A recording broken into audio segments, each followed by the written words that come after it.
টাকা টাকা আর টাকা। দিন শেষে আমরা সবাই তো এই কাগজের টুকরোর পিছনেই দৌড়াচ্ছি, তাই না?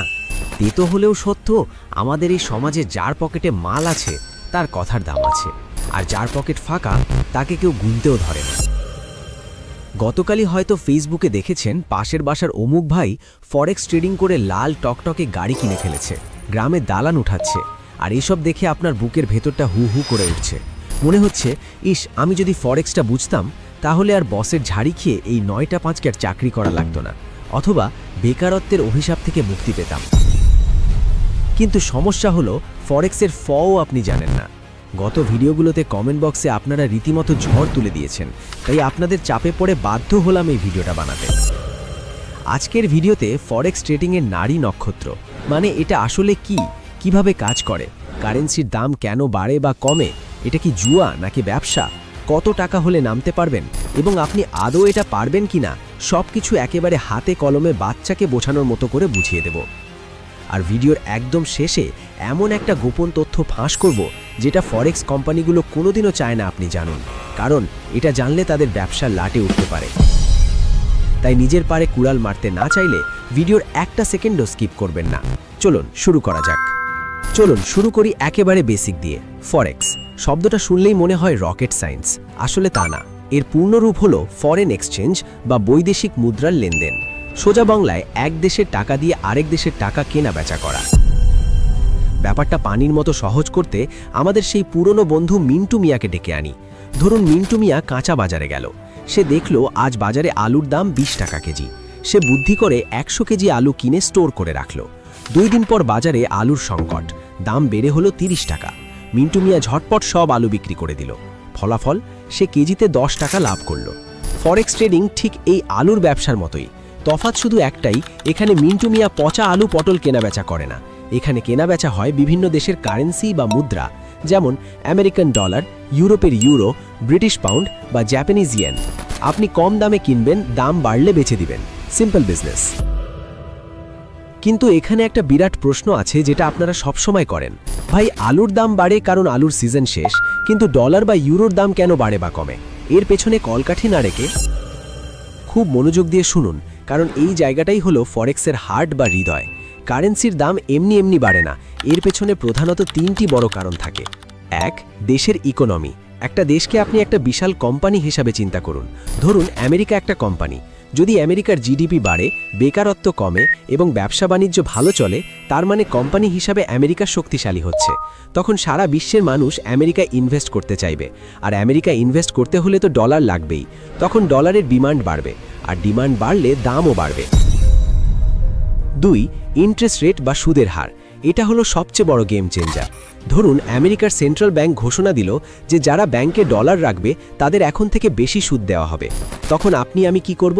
আমাদের টাকা সব ডলারে কনভার্ট করে আমেরিকার ব্যাংকে রাখার চেষ্টা করব যাতে বেশি লাভ পাওয়া যায়। ফলে রাতারাতি ডলারের দাম আকাশচুম্বী হয়ে যাবে। 3, রাজনীতি ও যুদ্ধ। ধরুন হঠাৎ করে ইউরোপের কোনো দেশে যুদ্ধ লেগে গেল অথবা রাজনৈতিক অস্থিরতা শুরু হলো, তখন ইনভেস্টররা ভয় পেয়ে যাবে। তারা ভাববে, বাবা এখানে টাকা রাখা নিরাপদ না। তারা তখন ইউরো বিক্রি করে অন্য কোনো নিরাপদ কারেন্সি যেমন ডলার বা গোল্ড কেনা শুরু করবে। সবাই যখন ইউরো বিক্রি করা শুরু করবে তখন ইউরোর দাম ধপাস করে পড়ে যাবে।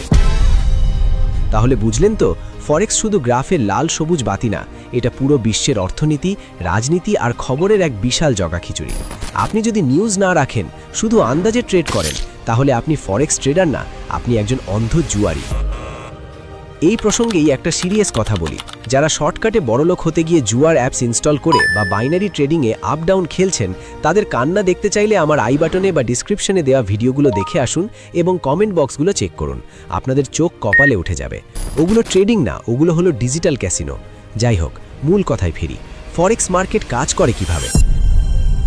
ফরেক্স মার্কেটে কারেন্সি সবসময় জোড়ায় জোড়ায় বা পেয়ার হিসাবে থাকে, একা একা কেনাবেচা হয় না। যেমন ইউরো ভার্সেস ডলার, এটাকে আপনারা গ্রামের রশি টানাটানির খেলার সাথে তুলনা করতে পারেন।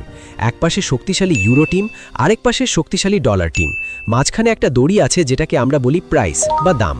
মার্কেটে যখন ইউরোর গায়ে জোর বাড়ে, মানে ইউরোর নিউজ পজিটিভ আসে, তখন গ্রাফ উপরের দিকে ওঠে, এটাকে বলে বাই।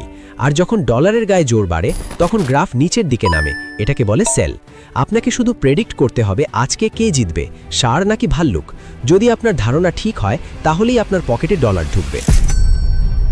কত টাকা দিয়ে শুরু করা যায় এবং লিভারেজ কি? অনেকে ভাবে ফরেক্স করতে মনে হয় কোটি কোটি টাকা লাগে। ভুল। আপনি চাইলে মাত্র $10 বা 1000 টাকা দিয়েও শুরু করতে পারেন, কিন্তু 1000 টাকা দিয়ে তো আর লাখ টাকা লাভ করা যাবে না। তাই এখানেই ব্রোকার আপনাকে দেয় এক জাদুর কাঠি, যার নাম লিভারেজ বা লোন।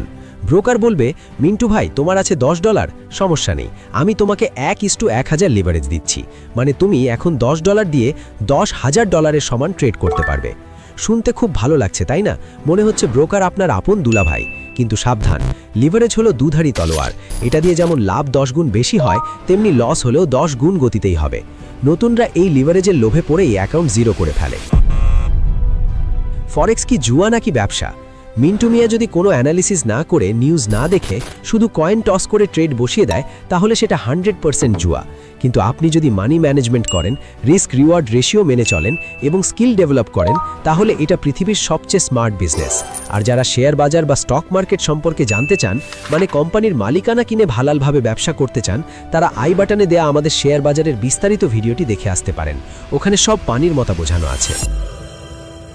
ফরেক্স আসলে কাদের জন্য? সোজা কথায়, 1. যাদের ইমোশন কন্ট্রোল করার ক্ষমতা নেই, তাদের জন্য ফরেক্স হারাম। 2. যারা ঋণের টাকায় ট্রেড করতে চায়, তাদের জন্য ফরেক্স নিষিদ্ধ। 3. যারা রাতারাতি বড়লোক হতে চায়, তাদের জন্য এটা সুইসাইড মিশন। মনে রাখবেন, ফরেক্স মার্কেটে 100 জন এলে 90 জনই প্রথম 3 মাসে তাদের সব টাকা হারিয়ে ফতুর হয়ে বাড়ি ফিরে যায়। বাকি 10 জন যারা টিকে থাকে, তারা হলো আসল খেলোয়াড়। তারা লসকে ব্যবসার খরচ মনে করে এবং ভুল থেকে শিক্ষা নেয়। ভিডিও শুরুতে কথা দিয়েছিলাম একটা গোপন তথ্য ফাঁস করব। ব্রোকাররা চায় না আপনি এটা জানুন। সেই গোপন সত্যটা হলো মার্কেট মেকার বা বি বুক ব্রোকার। শুনলে অবাক হবেন, অনলাইনে আপনারা যেসব চটকদার ব্রোকার দেখেন, তাদের অনেকেই চায় আপনি লস করুন। কারণ আপনার লস মানেই তাদের লাভ। আপনি যখন 1000 টাকা লস করেন, ওই টাকাটা মার্কেটে যায় না, সরাসরি ব্রোকারের পকেটে ঢোকে। এরা আপনাকে বোনাস দেবে, হাই লিভারেজ দেবে, সিগন্যাল দেবে, শুধুমাত্র আপনাকে লোভে ফেলার জন্য, যাতে আপনি বড় লটে ট্রেড করেন এবং অ্যাকাউন্ট জিরো করেন। তাই ফরেক্সে নামার আগে ব্রোকার সিলেকশন হলো সবচেয়ে গুরুত্বপূর্ণ কাজ। সবসময় রেগুলেটেড এবং বিশ্বস্ত ব্রোকার ছাড়া টাকা ডিপোজিট করবেন না। বন্ধুরা, ফরেক্সের তো মাত্র অ আ কখ জানলেন, সাগর এখনও পড়ে আছে। চার্ট দেখে কিভাবে বুঝবেন দাম বাড়বে না কমবে? ক্যান্ডেলস্টিক প্যাটার্ন কি, সাপোর্ট এবং রেজিস্ট্যান্স কি, নিউজের সময় ট্রেড করবেন নাকি করবেন না, এইসব টেকনিক্যাল বিষয়গুলো নিয়ে বিস্তারিত পার্ট 2 কি আপনারা চান? যদি চান তাহলে কমেন্টে এখনই লিখুন পার্ট 2 চাই। বিশ্বাস করুন, যত বেশি কমেন্ট আসবে, আমি তত দ্রুত এবং সহজভাবে পার্ট 2 নিয়ে হাজির হব।